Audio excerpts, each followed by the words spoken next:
All right, it's 7 o'clock. We'll call the meeting to order.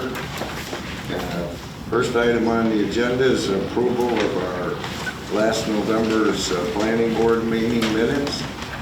Everyone have a chance to read those? Yep. Make a motion that we accept the minutes as presented by the secretary.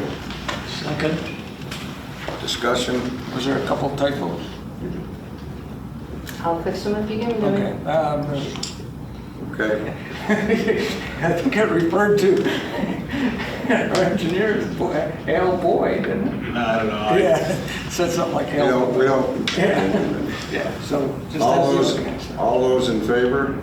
Aye. Opposed, so moved. First item on our agenda, control site use, Winds of Cold Spring Harbor LLC. Is there someone who wishes to present? Yeah. Good evening, Chair. I guess obviously this is not for public hearing tonight, but are we allowed to? Well, we're looking for a presentation, brief as it might be. Yeah. What you're here before requesting of us. Well, obviously we've made a written submission, and we are requesting at this point a limited controlled site approval of exterior speakers. Obviously, there's a contentious issue, there's pending litigation,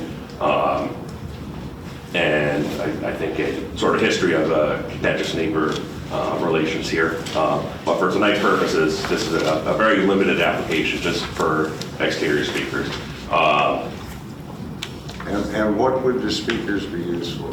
They would be used for music at the established restaurant use. When you say music, are you referring to the concert venues that go on there? I guess I would contest the language of the concert venue, but the uses that have been. Okay, I only use that language because that's what it says on the Facebook page for the place. Okay, I mean, I guess for purposes of of a zoning determination or anything, I would contest that. But I think our position is that it's a restaurant use. But I guess for lay purposes, yes, the use, the historic use, as the applicant has been using the venue. So the intention is to have amplified music in an outdoor setting at your facility? Yeah, yes. As does the Elks. A lot of the bar taverns, they have it. And we bought a decibel gauge, cost me $800, and it hangs on the barn. And it lets us know, it's a traffic light, green, yellow, red. It lets us know anytime we're up over the limit. And we haven't been over the limit.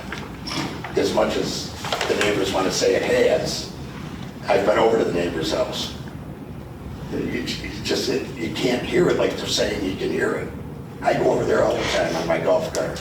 Yes, our positions, obviously, the town has a robust noise ordinance. Our understanding is that code enforcement has been out a number of times to investigate noise complaints and has never found a violation. Like my client says, we do internal vetting. They have their own process to double check and make sure that noise is below the local noise ordinance. Moreover, I will just put this out there as as my legal contention. I think exterior speakers are specifically provided in the town zoning code in this district. I would, my take is that that's a tantamount to legislative finding that they are allowed in the district, that they're compatible with the district. Obviously, this is a mixed-use district. By design, business uses are allowable along with residential uses. So, my client's business use takes as much precedence as residential uses as you're, considering the compatibility of our proposed exterior speakers. I've never read our code on this. I did see some language about it. When we say that it's permitted, is there anything in the code, Al, that gives an indication as to whether or not amplified sound is intended to be indoors or outdoors? It doesn't. We do not define that. The allowed uses, just closed it. Like, for instance, we have amplified sound in this building on occasion in order to Well, protect. I guess to follow up, my, reading the NRBD district specific code, there's reference to exterior speakers, which I believe There are, okay. would, I guess understandably mean outside. All right, so there is a reference to. There's a reference to exterior speakers with individualized approval, but there is a reference in the code to exterior speakers. So my contention would be that that is contemplated by the legislature, that they are allowable, subject to individualized review, obviously, as we are Yeah, here. subject to approval. Yes. Right, correct, you are correct. And I've never been cited at the site for loud noise. I know the town has been there 3 different occasions and checked it, and it's been right on the money every time. So the allowed uses within the NRBD are a 2-family dwelling, coffee shop, bakery, confectionery shop, donut shop, sub shop, pizza shop, delicatessen, and the likes, provided that the products are prepared and processed on the premises. Boutiques and specialty retail shops, bookstores, card shops, gift shops, video shops, newspapers, magazine shops, barber shops, beauty shops, other similar personal service shops, banks and credit unions, insurance office, real estate, lawyer's office, physician's dentist office, and other similar businesses, liquor shop, restaurant, except drive-in service or drive-through service, a meat market, fish market, or specialty food shop, a church or church-sponsored school or daycare center, or a utility substation. Any uses beyond that could be permitted through a special use permit from the ZBA. Yeah, I guess can I supplement the Mr. Yeager's. Sure. I'll note for the board's consideration in the same zoning code, obviously, Article X, section 320, 23, subsection F6, references exterior noise orders shall be minimized, exterior speakers shall not be permitted or used without specific approval of the planning board. Which again, it's my contention is that it's referred to in the zoning code. That's tantamount to a legislative finding that exterior speakers are allowed, again, subject to individual Right. review. Is this facility classified as a restaurant, or is it under a special use permit? This is right now, it's permitted as a controlled site review as a restaurant. And Marie. And marina. That is the exact wording of the resolution we passed in 2018. The previous We control permitted a restaurant. Yeah, there was no conversation about music or speakers at that 2018 meeting. The other question that lays before this board is the fact that, and I'm going to use my words, okay, because they're his words. There's no clear indication of whether concert venues were intended to be allowed in this zone. And that has a significant implication for how the approval of speakers is made. What it does is, it could either be, as Mr. Yeager, our engineer, mentioned before, it has to go before the ZBA to get a special permit use to hold concerts. Well, I think that's exactly the point. I don't think that it's within this board's purview to interpret the local code, to determine what this use is. I think that's up to the town CEO and, if necessary, the ZBA. So if there was a contention that this falls outside of the restaurant use, which is established, I think it's outside of this board's purview to make that determination.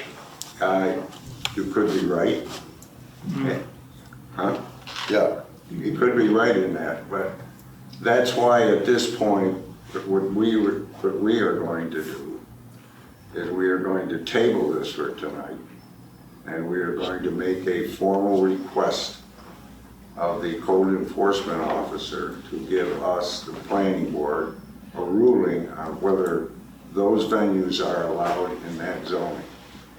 And once we have that, then we can proceed either to the ZBA or, depending on the ruling, back here, and we will at that point be able to consider your request. Okay, so it's the, So that would mean next month we would have that answer. Could I just- Or next month. Could I just ask where it says that it's a concert? Pardon me?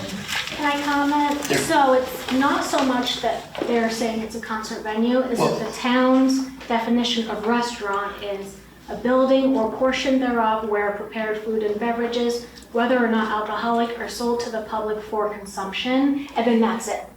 So that's the only, Well, he said that it was listed as a concert venue, and it's not. right. It's- That's not what he said. We're working with the definition of restaurant that you're saying that the property is in that zone, but you're asking for speakers that could be for live music, and it's not clear that, to us, that that's defined in the restaurant. It doesn't speak to music, and so we just need a determination and clarification from the zoning officer. So we are doing seeker correctly, analyzing it correctly, based on the code that we're looking at.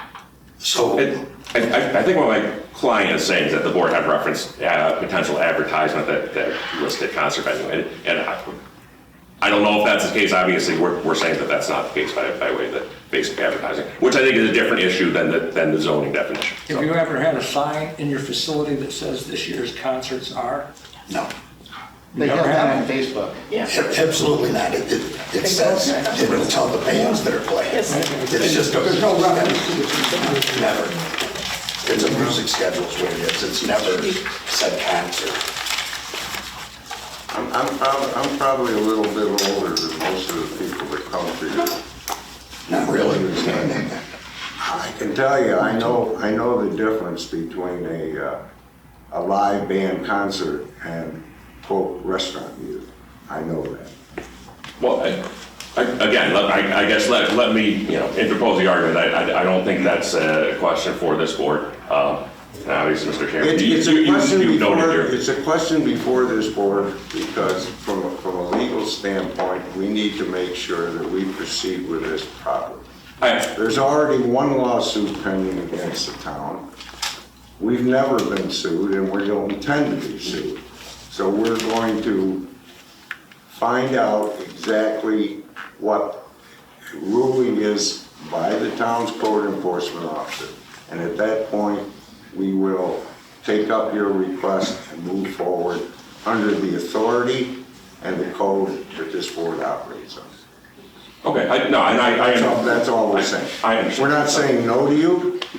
No, we're just saying we need more homework right now. Okay. And I would ask the question, if you functioned in a manner that you're right at the code limit for noise level at your boundary now, won't you exceed it if you amplify noise at the facility? No, it's already, Yeah, it's already it's amplified. already amplified. We don't have to speak. And you've been using amplified without approval.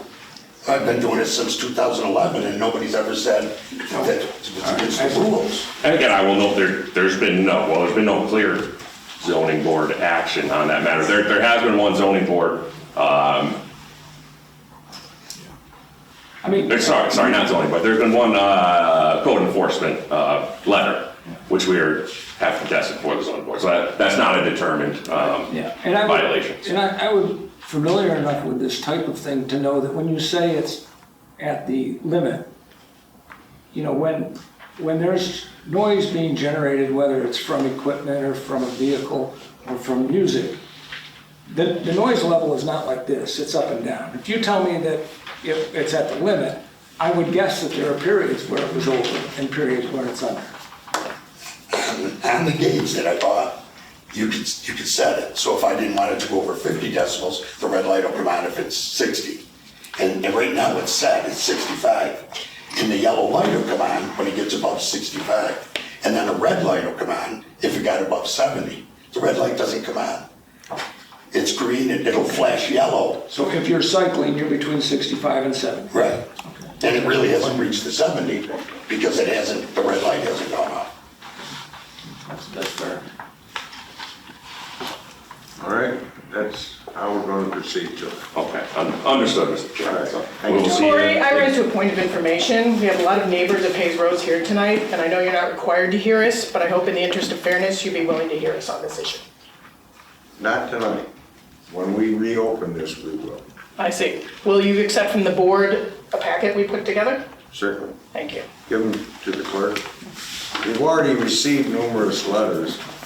Well, I wasn't We sure that the board, I did, understand as a your courtesy, concern. bring a copy of those for the board, as well as some photos indicating the extent of the restaurant and operations. Okay, thank you. Thank you. Give them to the clerk. Thank you. Thank you. See you later.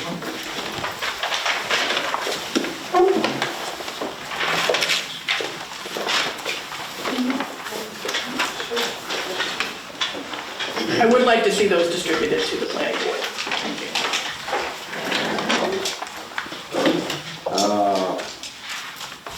Our next item is the site plan review for Primex Properties LLC.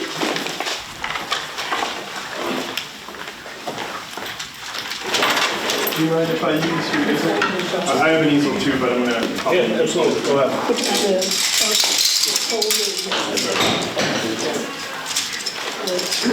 How would you like us to display? Towards you, halfway? Towards the board. Sounds good.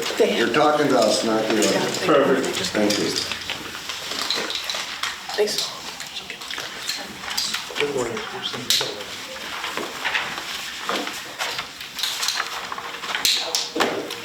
Just get out of your way. Excuse me.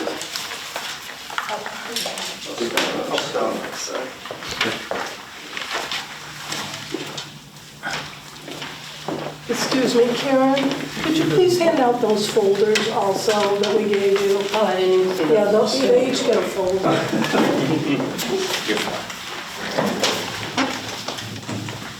They can leave one of them on record, so somebody can read that. You have yours. I did not, but I'll make copies for Jack.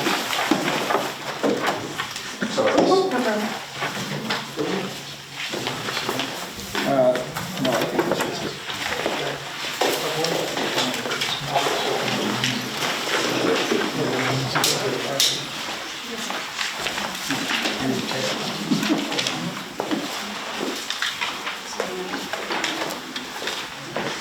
I'll make copies of that for you.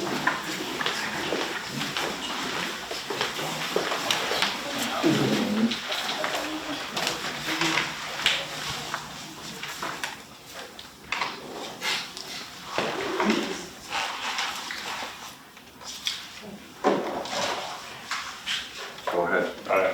Good evening, board members. For the record, my name is Casey Birch. I am a senior project manager with Solely Engineering, lead design on this project. I'm here on behalf of the applicant, Primex Properties LLC, who is also here tonight. Go ahead. Yeah, for the record, my name is Josh Lanning with Primex Properties. And we're here to present the site plan approval application, I believe case number 2024-019 for the proposed retail development located at 299 Belgium Road, Route 31. Over here we have, I'm sure you're all familiar with the property, but just give you a little rundown of the area. This is the existing conditions plan. The site is located on two properties, 2998 Belgium Road and 8100 Willett Parkway South. The site is bound by the mobile gas station to the east and 2996 Belgium Road to the west, which I believe is a veterinary hospital, and then Belgium Road to the north.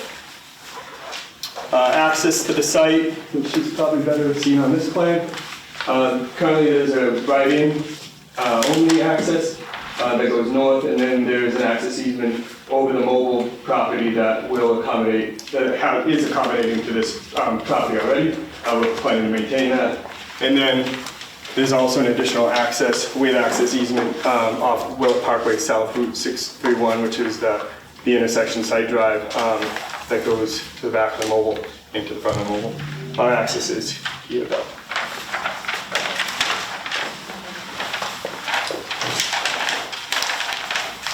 So is one of those roads an access and the other an egress?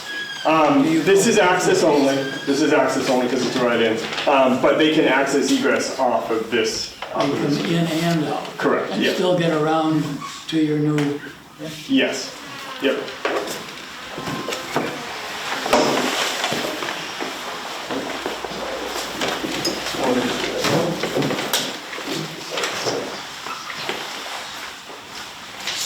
Oh, you know what? Sorry, it's on the back of this one. Okay. Sorry, let me move this.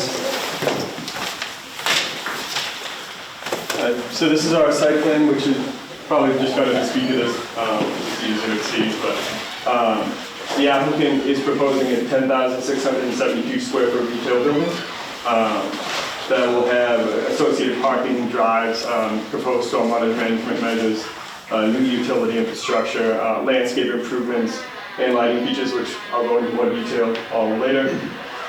There is about 36 parking spaces total that we're proposing. 288 spaces to the top. This is the actual main entrance, so the 88 spaces are situated closer there. The majority of the parking will be on the eastern side of the building, with some remaining down to the south of the building. The loading and dumps area will occur back in the rear of the store. So trucks will come in, they'll K-turn into here, back up. All loading is done through hand trucks. It's not a truck well back there, so product will be hand trucked into the rear of the store. There's a door right here. The dumpster's back there too. That'll be enclosed with a fence. It's big enough to hold 2 receptacles. Make sure I get all my notes. Maintaining the same accesses that I mentioned earlier. We're not touching those. So there'll be our access to get to this site as well. Now I can go to that one.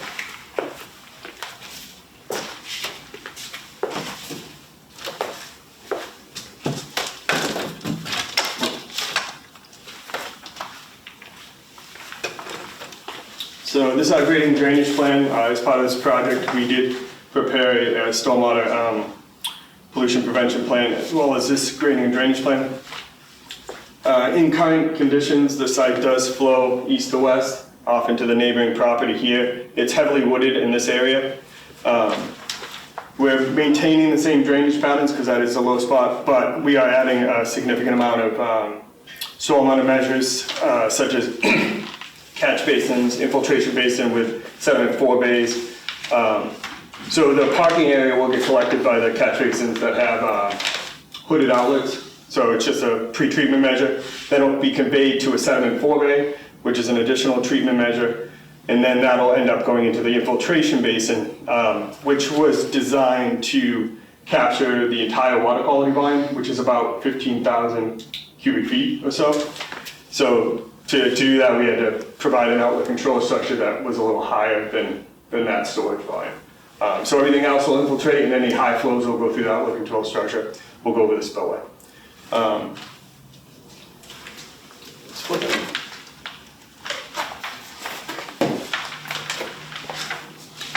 This is our utility plan, sheet 2.51, if you're following along. We are tying into the existing water main out in Belgium in the right-of-way with I believe it's a 1.5-inch domestic line that'll go into the front of the store. Our sanitary line comes out here. The bathrooms are located in this area, which when I get to the floor plans, I'll show you that more in better context, but they're in this corner, so the sanitary lines will come out. And then we are tying into an existing sanitary line that actually runs through our property here. So we'll tie in on our property side. Electric, we're going to tie in, there's a existing utility pole in the right-of-way. We're going to come down, come through the outside of the property, underneath the parking area, and then it'll go back into a transformer into the rear of the property, and then the secondary line will come into the back of the house where our electric panels are. Again, when I get to the floor plan, I'll show you that as well. We are proposing gas as well. It'll come into the same situation, follow the same pattern. There is an existing gas line on our property that we'll be tying into is here. So.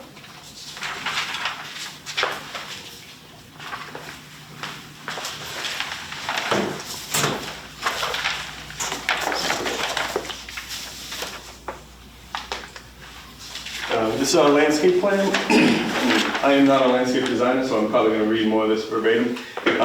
But I just want to let you know that we did design for a variety of native species containing of trees, shrubs, ground cover, and seed mixes. The parking area, we're proposing 4 trees. I believe they're both red maple and river birch, 2 of each. And within these little islands here, they're grasses, so the junipers will be underneath the trees at these parking ends. And then the building on the eastern side and the southern side, they'll be adorned with shrubs.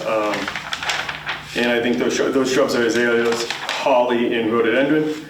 And then the basin, there's an additional tree back here just to break up the basin and the pavement look.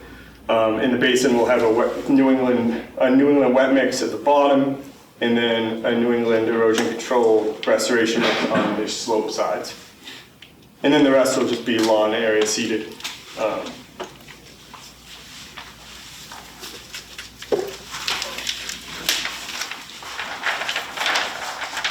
So I would like to apologize because we submitted, and I didn't realize we did not submit you guys the light plan. So I did make copies, and if you don't mind, if I could submit the lighting plan into the record. Yeah. Okay. You'll have time, we'll have time to do that next meeting. Okay. But yeah, please submit. Sorry about that. The lighting plan's pretty basic. We're providing one pole-mounted fixture here, and 9. Most of the lights come from the building wall packs, so there's 9 of them. And it lights the parking area in the side drives efficiently without any encroachment. So that it's pretty dark back here, but there'll be trees here too, so the neighbors won't see any of the lighting.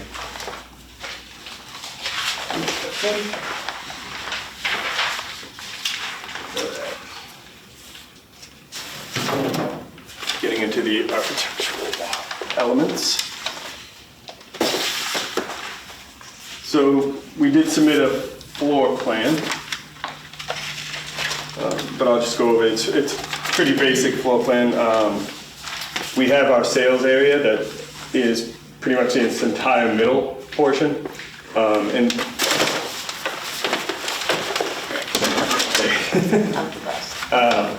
And then, as I mentioned earlier, there's 2 bathrooms in the corner here, and then there's some office and break room areas here. The main entrance is this corner entrance, and then the back of the house is all the receiving and storage. So this is where the dumpster pad is. They enter here, they store, and then they distribute into the store. How many employees would you anticipate there would be in the building at one time? There will be about 2 to 3 employees at least.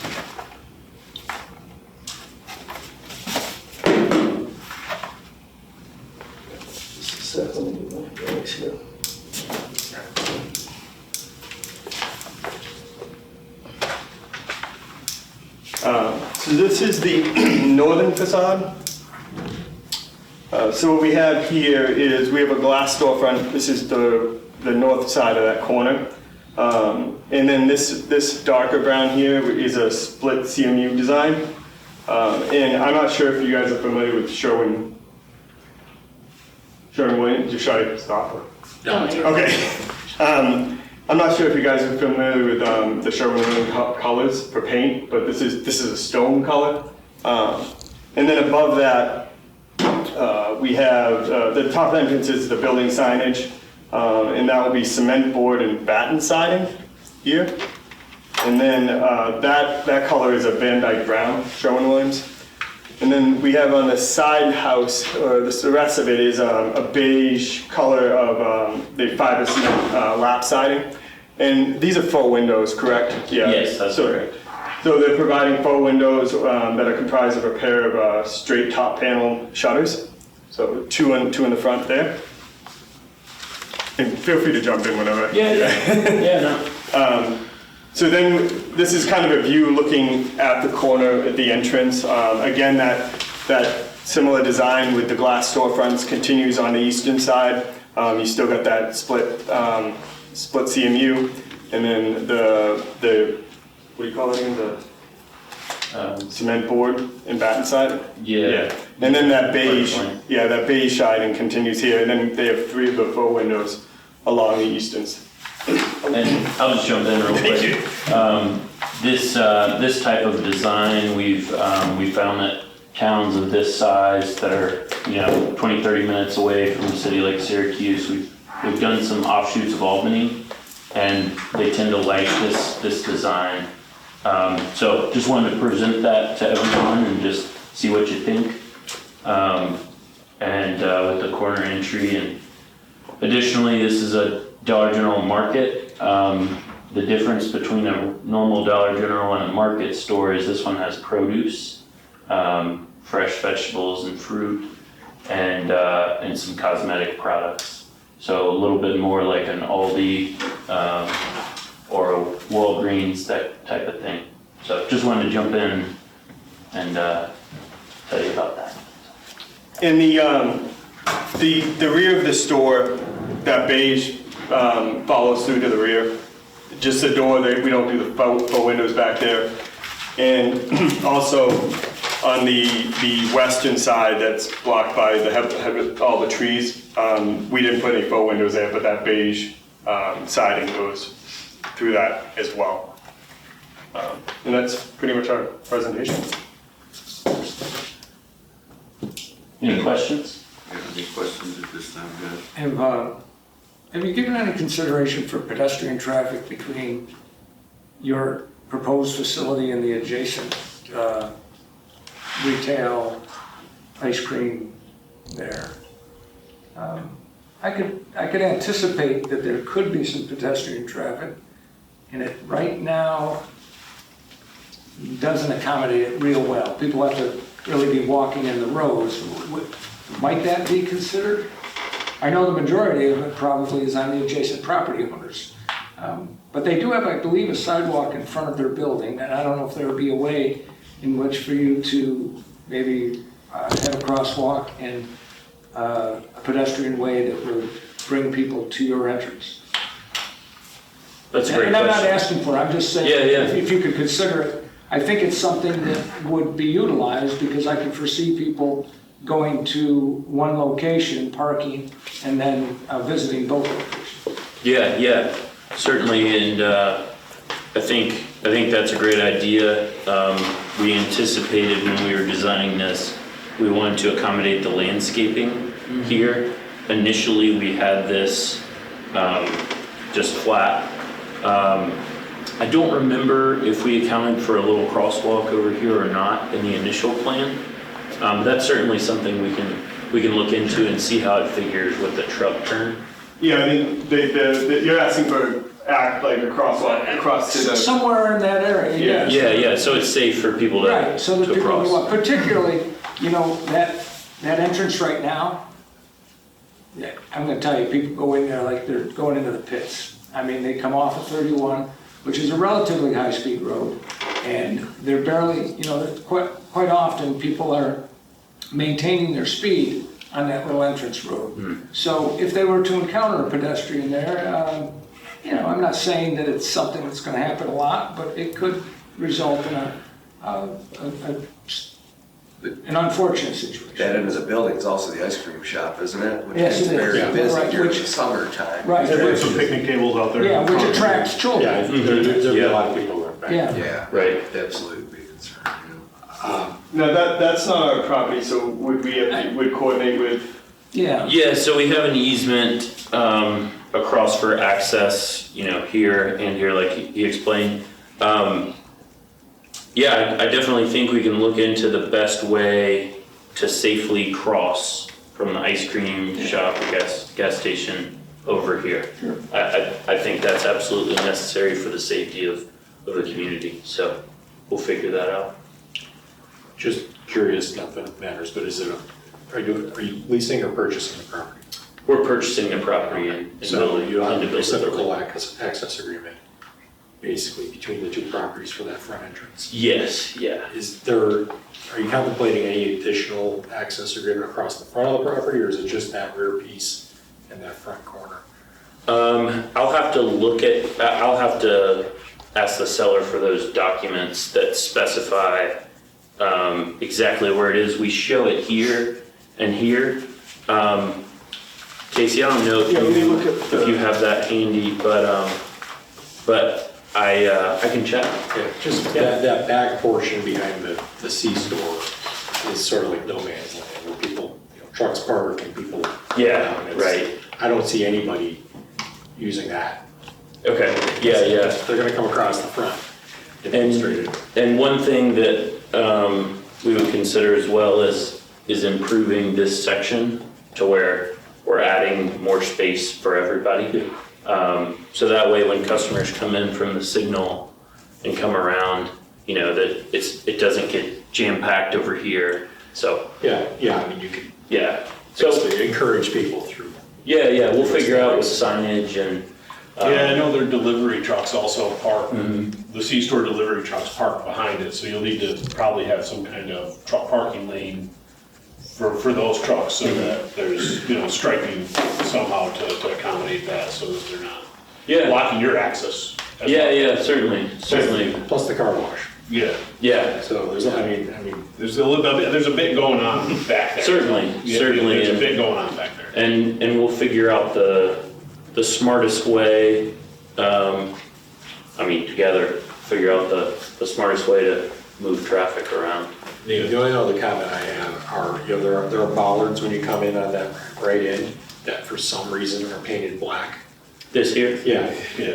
Okay. So, I just don't see a black. I think that might be a Radisson. No, it's not. They're coming off the highway at 45. That might be a Radisson. Everything's gonna be brown. I'd like to ask our engineer a question. How does the number of parking spaces fit in with the size of the building? It does meet our parking code. I would assume that most of the employees will park on the back southern property line there where your parking is shown. There's certainly more than adequate parking there if there's only gonna be, 3 people at the store at any one time. So even at shift change, you're only gonna need 6 spots. So there seems to be adequate parking. Like I said, I think and I do have a comment letter on some technical details of the SWIP, but nothing that's deal breaking. And one of my comments was about the truck parking behind the C-store, and how they accommodate that for their delivery so it doesn't impede your access to your site and accommodates their need to keep the trucks out back so people can get in and out of the front of the C-store. Yeah. And one thing, this may be something we can do outside of this meeting, but do you know when these, the gas station, ice cream place, do you know when those were approved, like 10, 15 years ago? Yeah, so we actually had Karen's pulling the site plan for us. We believe that this site, the use of this site was already contemplated and essentially, there's gonna be something retail here. We don't believe that you'll need to get any kind of variance or approval for that 25-foot pavement setback, simply because, we already allowed that site to pave right to the property line. And this is planned as a pad retail site when their site was approved. So we think that this will, anyway, it wouldn't be this board's purview to approve that or the ZBA because this is in a PUD. It would actually revert back to ESDC to approve. In this instance, I don't believe that the board will need to, the zoning board of appeals will need to consider any variances.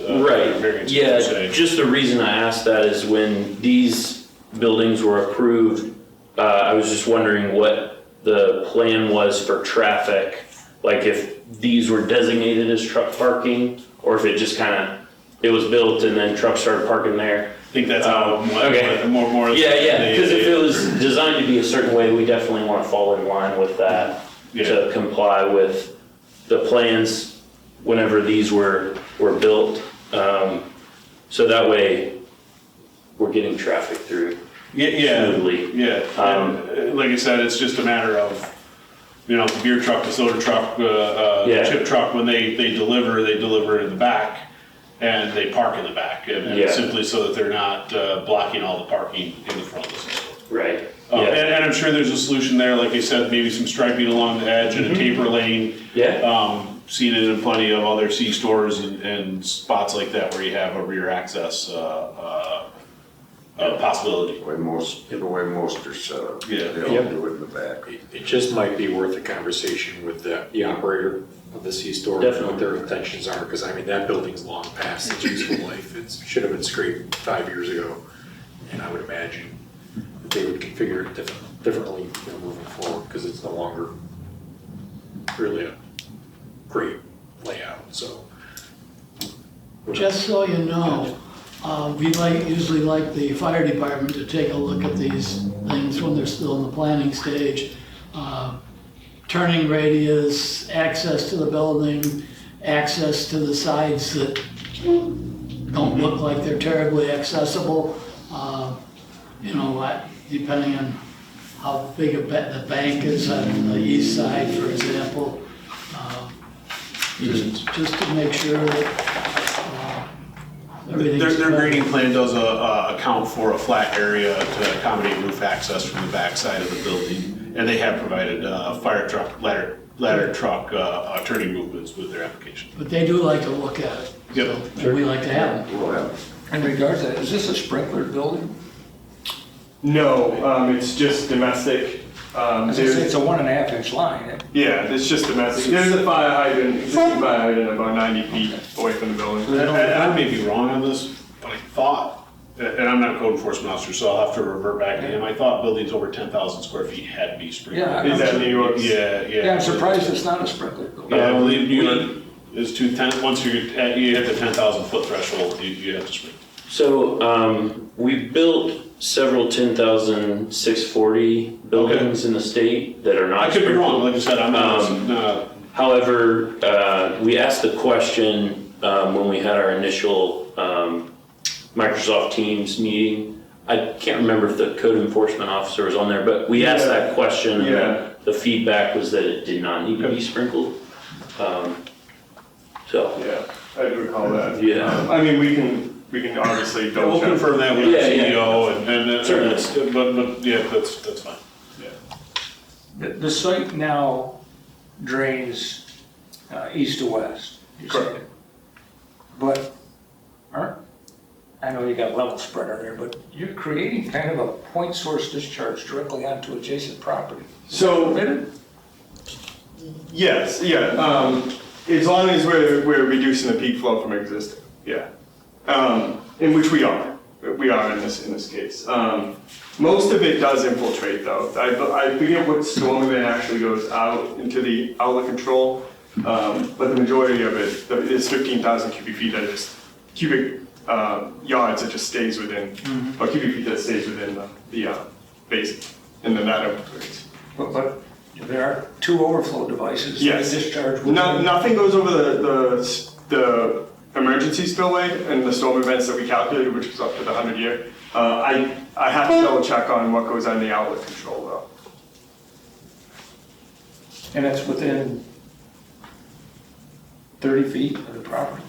Maybe not, I don't know, I don't have a scale. About 15. 15 feet? Yeah. With that being said, right now, the site currently drains directly into the parking lot for that. I know, but it's kind of sheet flow across there. You're taking all of the flow, you're putting it into a detention basin, and then during an overflow event, you're taking all of that overflow water, and it's a point source right onto adjacent property. I'm not questioning it, but other than the fact that at some point, your neighbor may question it, and is everything straight? Is it? Yes, Is it yeah. compliant with all state code, yeah. storm water regulations? Correct, yeah. Okay. And it is just the parking area and the retail store. The front landscape area still flows similar way. It will come back and then sheet flow over, like it did make this condition. Okay. Al, does ESDC have to look at their plans too, or how does Yes, that- they will. Typically, the way they've done this with the commercial sites in Radisson before is I'll do my letter, get through any comments that I have, let ESDC know that I'm satisfied with where the plans are, and they typically will give it a cursory review and provide us with a letter. Yeah, we were informed that it goes through you guys first. Yeah. Yeah. Typically, when they do issue the letter before we make a final determination, but I don't want to say it's a formality, but we never had them say no if we were okay with it. Yeah, we went to them and they said, go back to the town and then come to us at the end, so. Yeah, that's kind of how we've always done. Just curious, you already have some of these markets built out other places? There are several in New York State. We have, I think, one other that's in the development process. I don't know if it's constructed yet or not. That's another guy in our office who's working on that. But there are others in the state, and I can send some examples, some videos. Just kind of like to see inside. what they actually look like. Yeah. Dollar General's provided us with one or two of those to give you a good idea of what you're walking into and when they come to town. If you YouTube it, there is a guy, like one of the first YouTube videos, there's a guy that walks through it and does his review of the store. So. Okay. Just curious, because like the concept looks nice, the typical Dollar General's like your, tan shell, and it's not real, but that looks, so I'm just curious to see what it looks like in reality. Yeah. It was actually, the middle part, I think, was pretty impressive, because they put the produce and the fruit there in the middle, and it's like you're in a different store, really, in my experience. But yeah, I'll send over a video or two that explains the different features, and then one that's existing. I think there's one outside of Syracuse. I'll do some digging and see if I can find it for you. Okay. Good.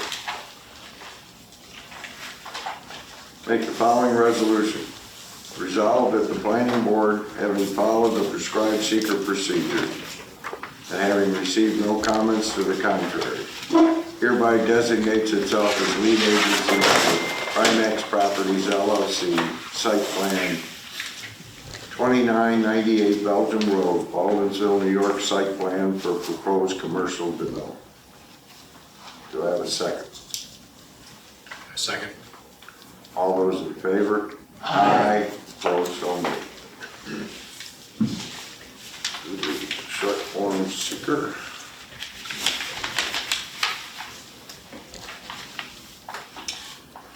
Will the proposed action create a material conflict with an adopted land use plan or zoning regulation? Not in this case, that's what that was zoned for. Will the proposed action result in a change in the use or intensity of the use of land? Small. Will the proposed action impair the character or quality of the existing community? Fits in. Will the proposed action result in an adverse change in the existing level of traffic or affect existing infrastructure for mass transit, biking, or walkway? Not significant. Will the proposed action cause an increase in the use of energy and it fails to incorporate reasonably available energy conservation or renewable energy opportunity? Will the proposed action impact existing public or private water supplies? No. Public or private wastewater? Will the proposed action impair the character or quality of important historic, archaeological, architectural, or aesthetic resources? This is not an archaeologically sensitive area. So we don't need a chip over. Will the proposed action result in adverse change to natural resources, e.g. wetlands, water bodies, groundwater, or what? No. Will the proposed action result in an increase in the potential for erosion, flooding, or drainage problems? Will the proposed action create a hazard to the environment, resource, or human health?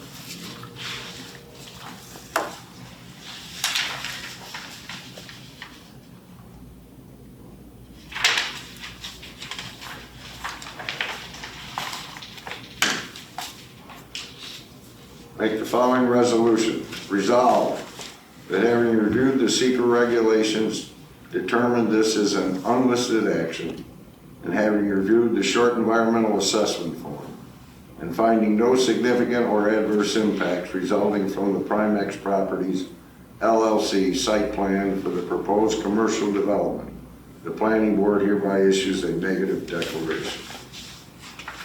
Second. Discussion? All in favor? Aye. Opposed? So moved. Thank you. Have a good night. You too.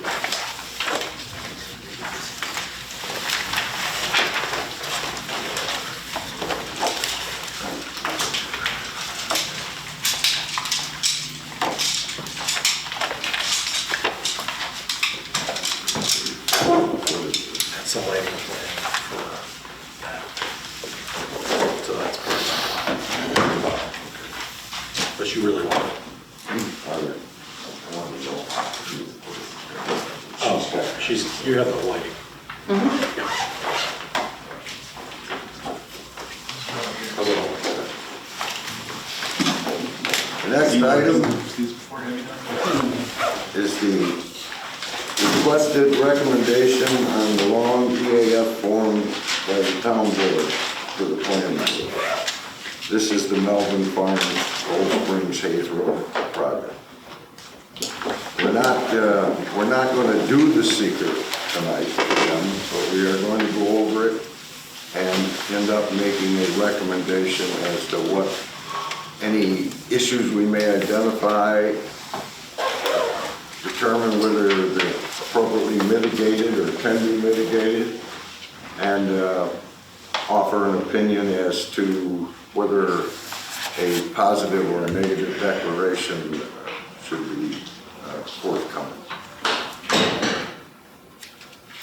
We have the long form here. I know I got it somewhere. Bill, you want to put up a map of the,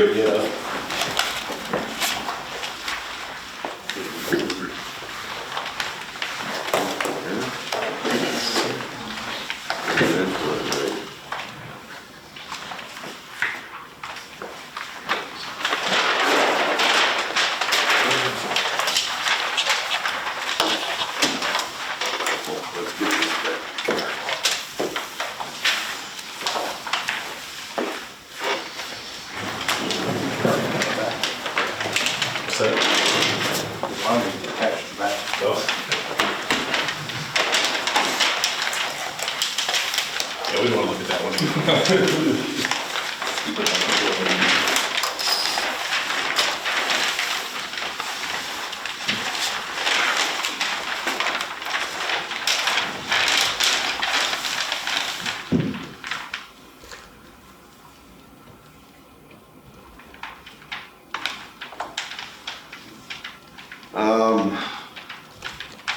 How are we going to best proceed with this?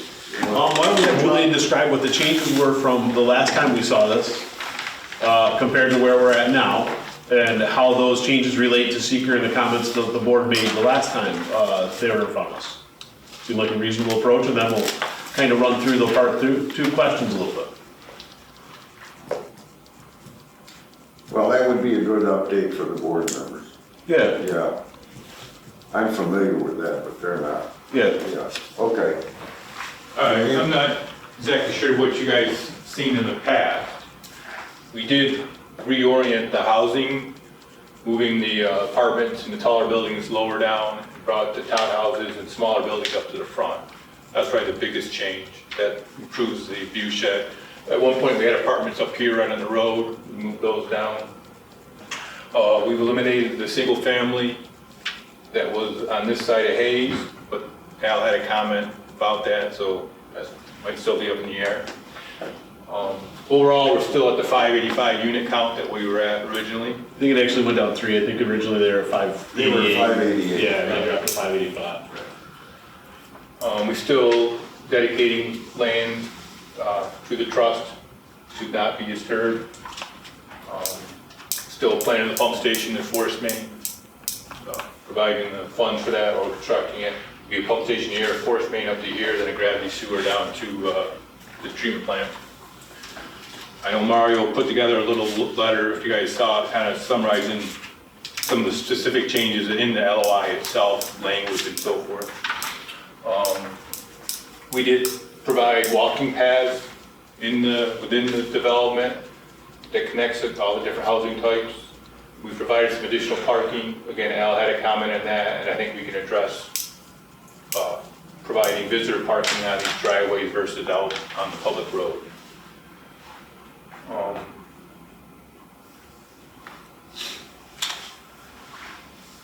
We provided a landscape buffer or berm along the north side here between the houses and this area is being dedicated to.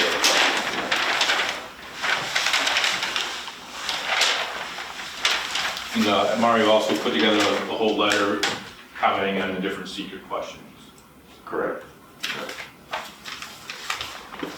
Has there always been an entrance to 30 or onto 370? Yes. Yes. I don't like it. Maybe I've seen it before, but. Traffic study was completed and that was accounted for in the traffic study, no issues found. Would you allow people turning left from westbound into that entrance? That would be a DOT. I was gonna say. That would be a DOT. It'd be a bad situation. I will say the traffic study does show gap, there is, because of the traffic, the location of the traffic signal. Yeah. The gap analysis does show, even during peak hour, that left-hand turn movement is possible. With that being said, rather than impeding the flow of the traffic, that may be something where at the very least the exit onto 370 is a right and a left-hand turn lane, so that people aren't backing up because one person is taking a left, because really probably 70% of the traffic during peak hour is going to be turning right to go towards the city, more so than turning left. The only thing, if there was no controlled entrance onto 370 nearby, I'd say, you gotta do it, but 300 yards away, there's a traffic light. Yep, absolutely. And the DOT may very well say that they only want it as a right in and a right out. And they still gotta go over this. Yeah, that we have not received feedback from the DOT at this time. Other than the county planning comments of we need to coordinate, the applicant needs to coordinate with the DOT as part of the review process.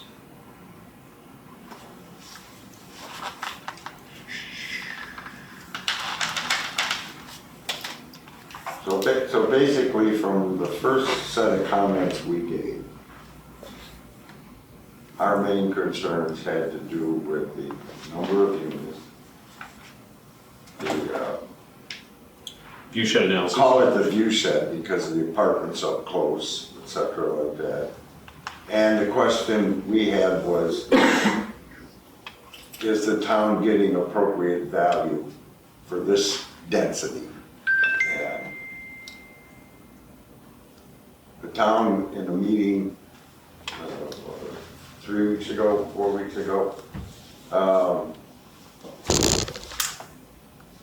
is comfortable that the 1.68 million or whatever it is, pretty close, and resizing of the pump station and everything is appropriate value. With the green space and walking path construction availability, those amenities being included. And you've moved the apartments that were up on 370 to the back. And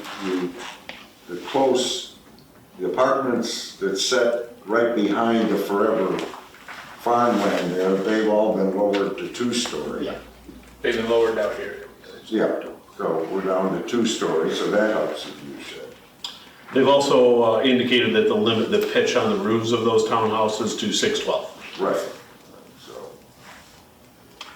so I think I'm just speaking my opinion, from that standpoint, I think all of those questions have been answered in a positive way relative to what we commented on. In other words, they were addressed as much as they're going to be addressed at this point. There's still the question of traffic, which, now, I read in Mario's thing here, he mentioned an updated traffic study done in 2023. Yes. I think the traffic counts were actually completed in 22, and the report was updated in 23. The report was updated. Correct. Okay.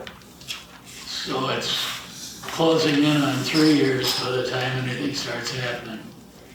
It certainly would not be out of line before any final approvals were given to request additional traffic counts and a updated traffic report based on those counts. With that being said, the volumes are probably not going to be significantly different between 2022 and whenever they do those new traffic counts, whether it be in the spring of 25 or fall of 25. We haven't experienced some triggering amount of growth that you would see or anticipate to see any kind of significant increases or decreases in traffic volume along 370. You think the peaks in 22 would have been impacted by COVID? Potentially. I mean, really, when you think back, by 2022, pretty much everybody's gone back to work. I mean, it wasn't, let's face it, the economy has changed as a result of the pandemic, and we probably will never see office space as occupied. The economy and technology has changed to the point where we'll probably never see the number of people commuting that we used to see.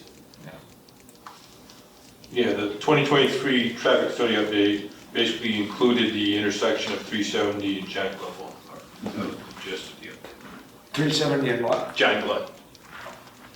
Yeah, the original study was 2022, and then we asked them to add in the John Glenn 370 analysis. But the counts at Hicks, Hayes, and 370 were 2022. Tell me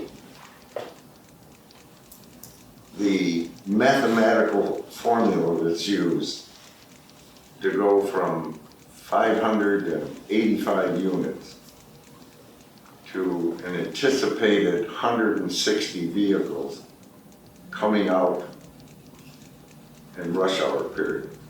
So, well, you have to think about these are apartments, these are not single family houses. Apartments typically generate less traffic volume. The ITTE trip generation, which is a standard for traffic analysis, states that apartments generate less trips than single family housing. On top of that, 105 of these units are senior apartments. There is no discount in the ITE trip generation manual for senior apartments, but with that being said, seniors don't necessarily have to travel at peak hour. We try to avoid it. Like the rest of us working folks, have to travel at peak hour. And the other thing to think about is shifts. Like I typically leave my house at 6:30 in the morning. Well, that's not peak hour for anybody. And anybody that works a 7 to 3 shift, who's in this neighborhood that has to commute to the city, is leaving at that same time. So your percentage of units that are all going to be leaving during the peak hour is obviously going to be reduced. 585 homes aren't going to be leaving between 7:30 and 8:30 in the morning and coming home between 4:30 and 5:30 in the evening. It could be between 6:30 and 9:30, you're Yeah. washing it out. Yeah. Yeah. No, I get it. And how many units are, two people are going to work every day? I mean, that's one of the things that I've noticed since the pandemic, is when you drive around town, I would say pre-pandemic, 75 to 80% of the houses had nobody home. Post-pandemic, I would say that's down to 50%, pretty easily. It just seems that the age of telecommuting has really affected how we drive and when our trips are generated. I get that. I just wanted to hear it out loud. I mean, that's quite a drop, because you know you're gonna have it, you're probably gonna at least have 585 cars in that development and probably more. Yeah, okay.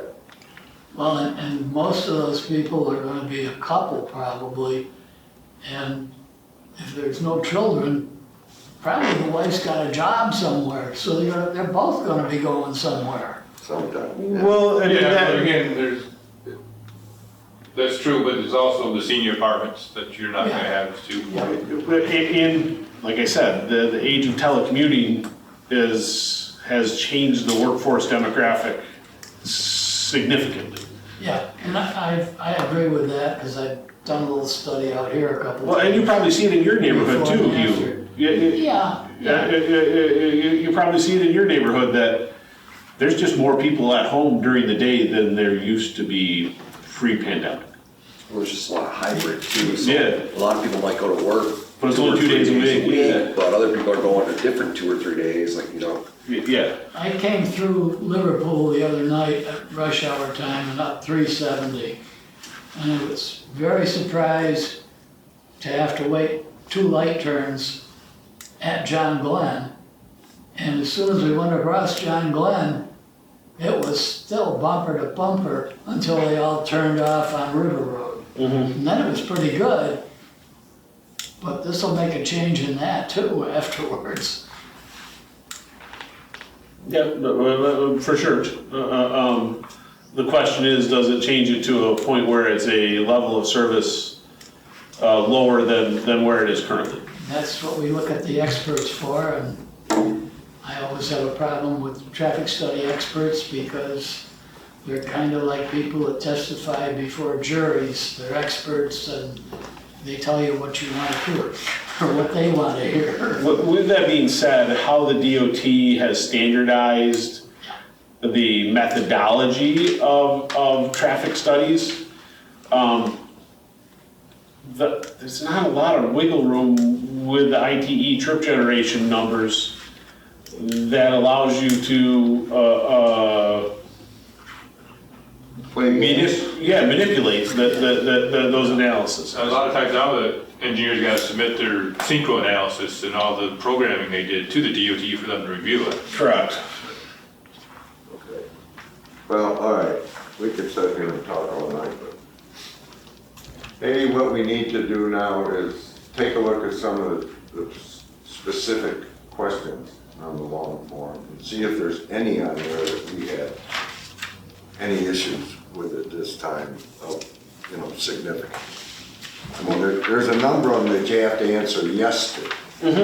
But when you read the sub-questions and then you look at efforts to mitigate, you don't end up with a major impact. Before we jump on that, there was a comment about moving apartment complexes to the east side of Hayes Road. Was that a concern of yours, Al? I mentioned the possibility of maybe some high-density single-family there.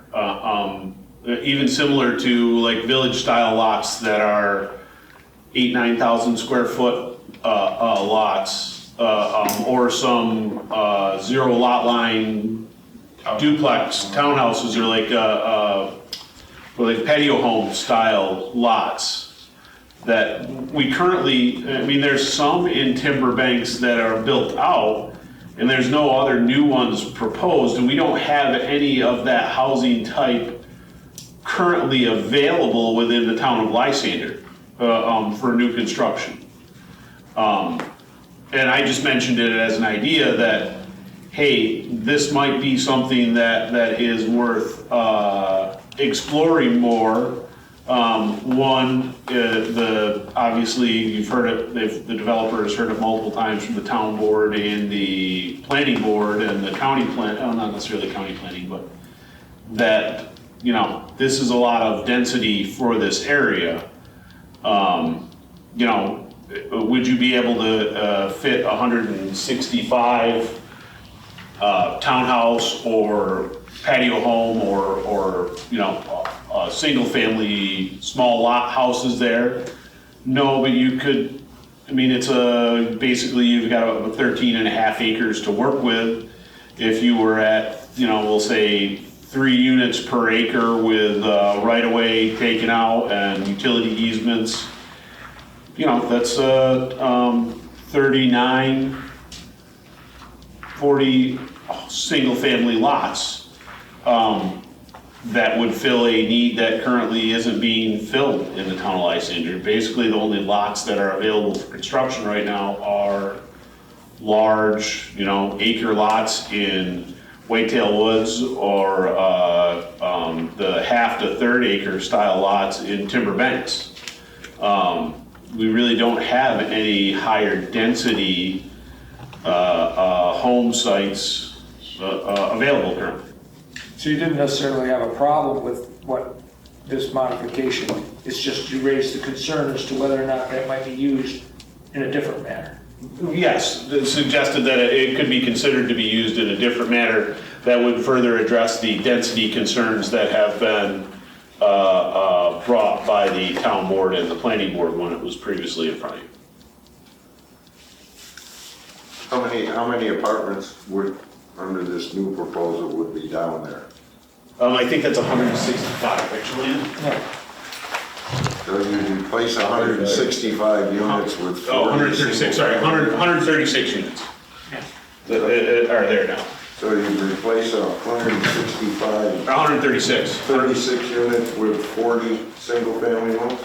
Something like that, yeah. I mean, it was just it's an idea. It's not that the developer's required to do it.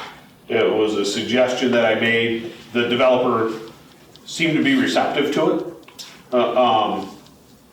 But again, that's it's not necessarily a requirement. No, I get that.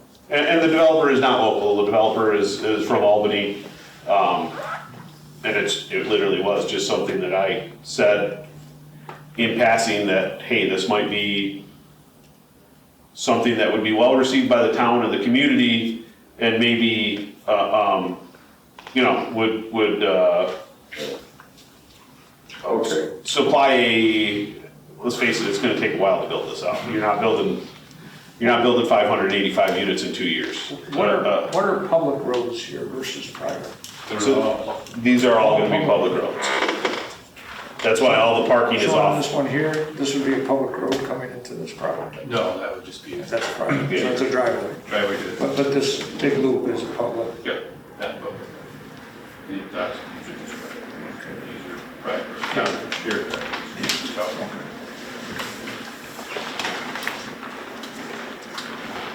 We'll say, I do think the reconfiguring of the site with the townhouses closer to 370 and the lower profile buildings at 370 do significantly improve the view shed from 370, which was a big concern of this board and the town board. It's always been a concern way back when they first started talking about Melbourne. Yep. But, and the location, because you are dropping off there. I don't know if you recall the view shed renderings that we received last time. You really couldn't see the bottom 2 stories of the apartment building. You could see the top story and the roof line.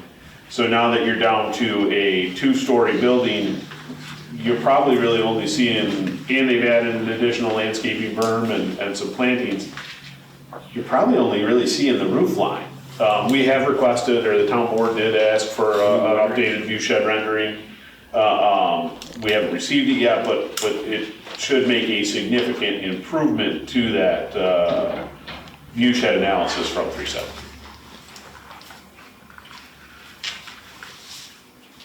Are there specific questions we were asked to look at on this? Their exact wording was, please let us know if you see anything that you feel is a significant impact that would, should be considered, that would potentially make them want to make a positive declaration. Right.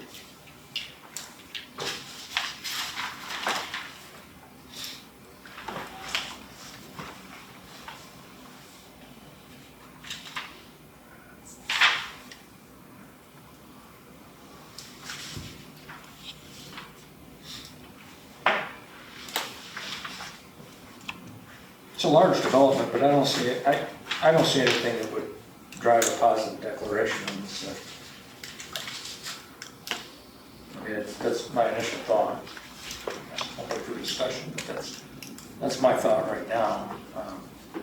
I think it's been good what the modifications have been made, and if they were made as a result of comments from the initial environmental assessment, that's great. Because I think this is an improvement, particularly from the scenic element from 3.7.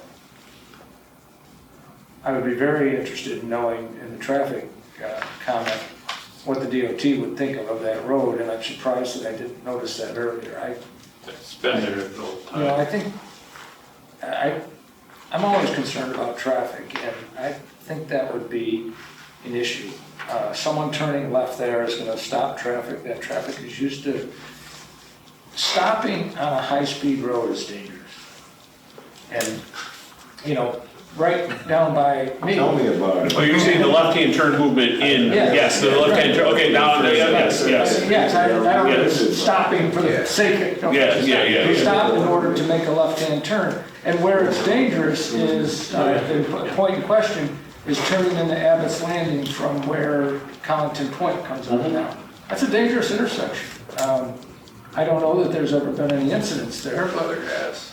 there have been. Yeah. It doesn't surprise me. I travel that way because of where I live, and I see it, and you know, I've seen situations where you go, well, that could have been an accident. I've seen one, witnessed one, but it's a relatively high-speed road, and a lot of turns off of those roads create dangers. I don't think they're going to lower the speed limit on the road, and if they did, I don't know that people would modify their speed much to accommodate it. And the DOT may say that a center left-hand turn lane, widening in a center left-hand turn lane is warranted.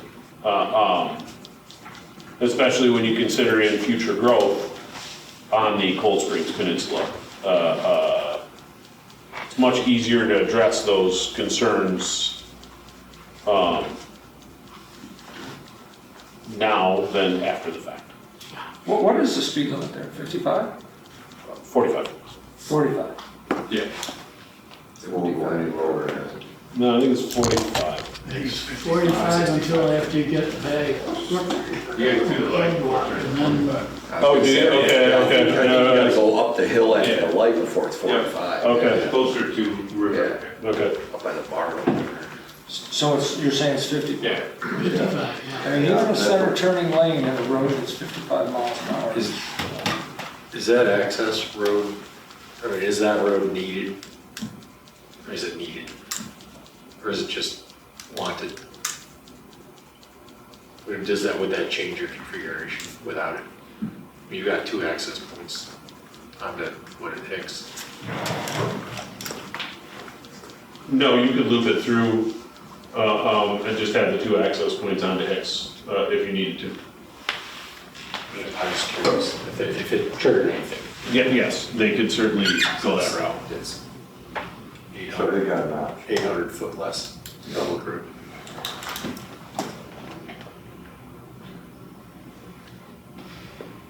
Well, I think, it sounds to me where we're coming out and giving directions that Al just mentioned.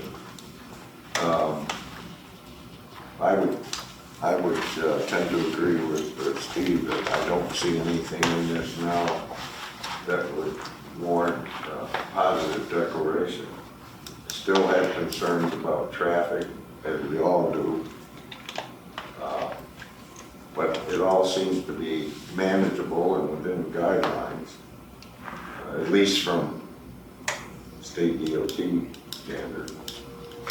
I would say then to the board that we provide the town board with a recommendation that we would not be opposed to them issuing a negative declaration.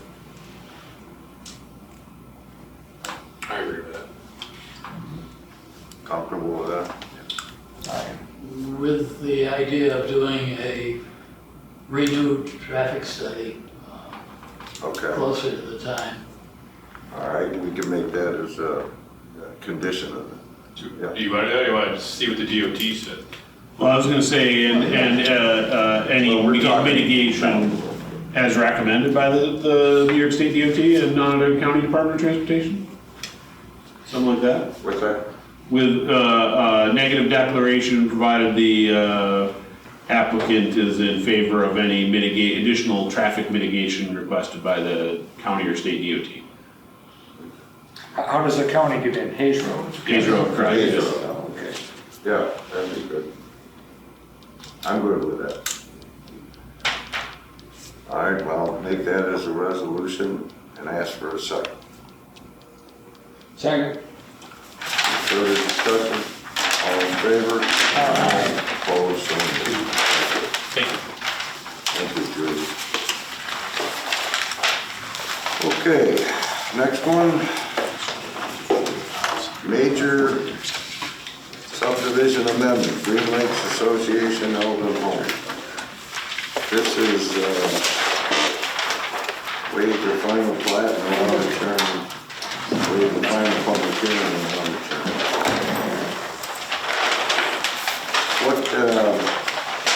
What specifically is going on here? I know at one time they were trying to move lot lines and now. That's exactly what they're trying to do. The developer, so the lot line adjustment process requires the developer to prepare legal descriptions for the lot line adjustment. If he does a preliminary plat or a final plat amendment, he doesn't have to prepare the legal descriptions. It saves him $600 and he just, the deeds refer back to the filed plat map at the county clerk's office. Okay. But the question is, from the standpoint, does this change significantly, materially, what we preliminarily approved? These two ones? What, two was it here? 42 and 43. Yes, one gets narrower, one gets wider. That's all. Yep, So we're just moving a lot line between the two. we are, and the developer doesn't have to provide, if we do it this way, the developer doesn't have to provide a legal description. And both are conforming lots. Correct. Okay. Shocked that this is going to do that. Dan, he's never moved a lot line ever. Still moving lot lines in my opinion. We're thinking about it. Someday I'll get that. Make the following motion. The planning board authorize the chairperson to review the final plat for the 2-lot subdivision application of Eldon Homes for property located at River Grove Phase 2C, lots 42 and 43, Tulip Tree Path, part of farm lots number 61, part of tax map number 081.2-01-44.0, and finding that all modifications and conditions have been met and that the final plat is consistent with the approved preliminary plat and that any differences found are not significant, the board authorizes the chairperson to waive the final plat public hearing and sign the final plat with the following condition. And the one condition would be a letter from the Radisson Community Association. Do I have a second? Yep. All in favor? Aye. Opposed? so moved. Okay. I would like to make a comment though. Sure. Maybe we didn't need it here, but when Jason Hoy writes these letters and he doesn't show up, it doesn't give any of us the option of being able to ask questions that maybe we don't know the answers to, or don't know the history, or haven't looked at the detail that presumably he has. Is this going to be a continuation, or is there some way that when we really need him, like the one that we did before, that we still have questions on, to get him to come to the meetings? Or is he having to do a Van Buren meeting at the same time? I think sometimes there is conflicts, because he does do not only Van Buren, Town Solvay. So I think he does have conflicts at times. I believe his kids had his son had a Christmas concert tonight, and they didn't ask him about that. But with that being said, if you have any questions that I can't answer, or Ben can't answer, we can certainly relay them to Jason and put any contingencies you feel are appropriate in any resolutions, or not make any resolutions, I suppose. I mean, I think when something comes up, he can't be around, that's one thing, but I think if there's ever, unless we don't have the budget for it, but if we ever have a situation where he is providing recommendation to this board, I think it should be standard practice that he's here. And the exception should be if something comes up, he can't be here. I understand that. But I think normally it should be understood that he's here. And quite often, he'll come, he'll sit, he'll get up and leave at the end. But I agree that if he is providing a recommendation to us, we often we sometimes have questions as to, the intent of what he says or why he may have come up to that conclusion. And without him here, it makes it difficult for us to maybe go forward. And I think in the one instance we had, someone was kind of under the gun trying to get something done quickly. They had a justification for that, and we were questionable as to whether or not we wanted to approve it because we had a question right there. So I think, unless we can, financially, I think we should ask that he be here anytime that he has a recommendation letter involved in the meeting. You can certainly do that. With the agreement that was made between Lysander and Van Buren with him. Just on an as-needed basis. But was there anything about a requirement to be physically here? There was not. There wasn't, okay. That was a mistake. All right. Our last item is a site plan review for the Radisson Flex Space Warehouse in West Virginia.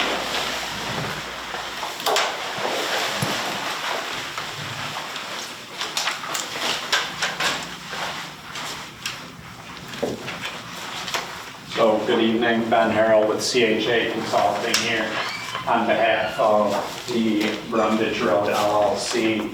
At the last meeting, I presented the project. Nothing has really changed other than Jason has completed his review at this time, or I believe he has completed his review.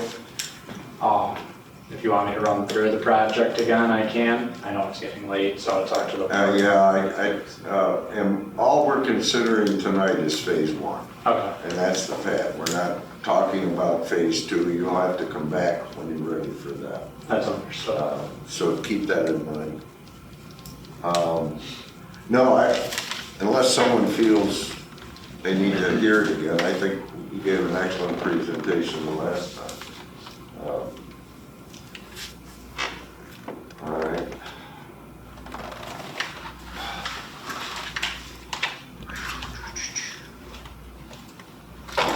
All right, well, we might as well proceed then.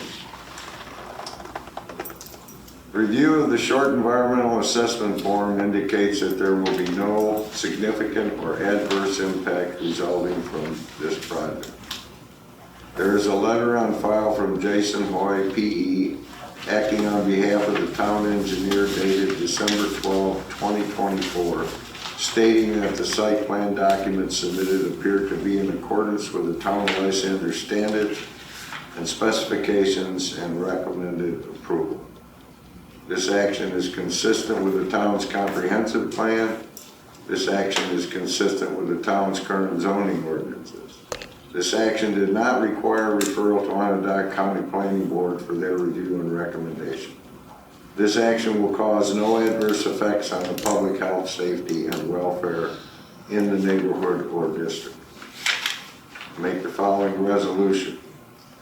Resolved that having reviewed the site plan as defined on a map dated, we have the date for that map, November 12th, 2024.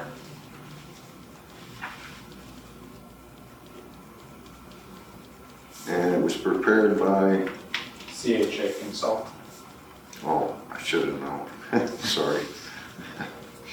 Yeah. I know a guy who works for them. Associated with the application of Brundage Road LLC, West Entry, Brundage Roads, Baldwinsville, New York, and part of the Radisson PUD to allow a gravel pad and associated infrastructure. Site plan is hereby approved with the following condition. And the one condition is you need review and approval from the Empire State Development. We have to have that. Yep. Do I have a second? Second. Discussion? All in favor? Aye. Opposed? So moved. Thank you. Thank you. Did you get good entertainment tonight, Matt? I did. I was hoping for a public hearing on the speakers. Could be a little more exciting. Everyone looked at the 2025 planning board meeting schedule Karen gave us. It's our usual meeting every second Thursday of the month for 12 months. Do you want to keep them at 7 PM? Pardon? Do you want to keep the time at 7 PM? What's the board, works good for me. What's the board's, any issues? I'm good with it. Okay, Al? I'm here. What would you do earlier? The town board switched to 6:30 PM, so they were, I can make both work, so whatever you want. Yeah, I can make a board work too. You guys want a half hour earlier or you go to the 7? I'm good with 7. Yeah. I think I'm good with 7. All right, we'll stay with 7. Broke. Sometimes I need to time to Yeah, I hear you. Grab a bite to eat after you get home. Before you come. About 15 minutes before I get back up. true. All right, then, do we need a resolution on that, Karen, or just our approval? Your approval. All right, we approve it. All right, before we adjourn this meeting, I just want to take a little time to, and very little time to thank Al, Amelia, and Karen for all their work this year and supporting this board. You've done a great job for us. We look forward to working with you next year. And I especially want to thank the board members for all their good hard work this year. And I want to wish all of you a very blessed and Merry Christmas and the best for the new year. Thank you. Thank you. Thank you, sir. You're welcome. Make a motion, the meeting be adjourned. All in favor? Aye. We're adjourned.